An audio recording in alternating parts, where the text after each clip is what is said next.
a happy ending turned out to be just the opposite. It was probably one of the hardest things I've ever seen in terms of animal behavior in the wild.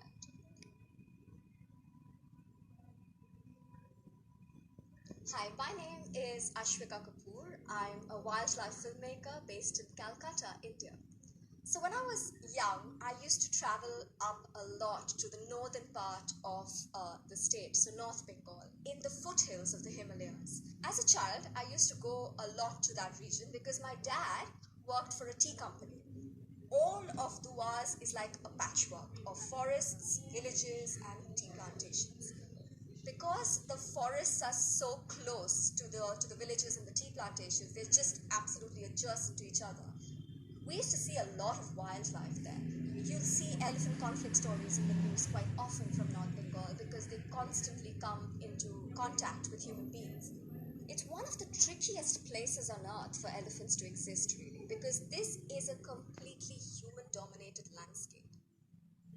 This particular incident that I remember, uh, although it happened a very, very long time ago, it's sort of burned into my memory because it was probably one of the hardest things I've ever seen in terms of animal behavior in the wild. We were staying at a standard tea garden, a big bungalow in the tea garden. We had finished dinner. It was in the village area. People were shouting, and we could hear drums, and we could hear all kinds of noise. And one of the most telltale signs were these big firecrackers that were being shot up into the air. That was a straight cut telltale sign that elephants had strayed into noise. They use firecrackers and they just shout a lot and beat drums just to be able to sort of drive the herd back into the forest.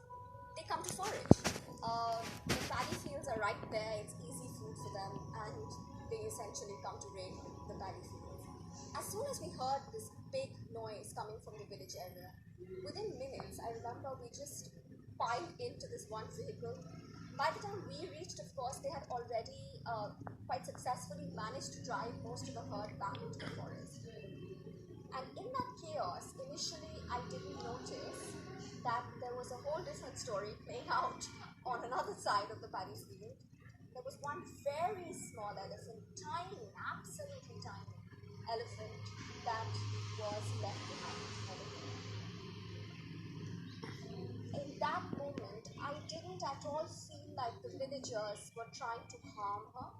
There was just a lot of chaos, a lot of excitement. There is obviously conflict in that region in the sense that people have to protect their paddy fields and have to protect what keeps them alive and keeps their families fed. So, in that sense, there is conflict because they have to get the elephants to go back into the forest. But in terms of animosity towards the elephants, the beauty and the complexity of North Bengal is that the people don't necessarily feel like the elephants are their enemies, not at all, actually. I remember coming back that night when asking Dad, what's going to happen to that baby elephant? The manager of the tea plantation said, look, this happens. This is not unusual. This happens. And the forest department takes care of it. They will, sometime over the next few days, try and find the herd that this baby belongs to. And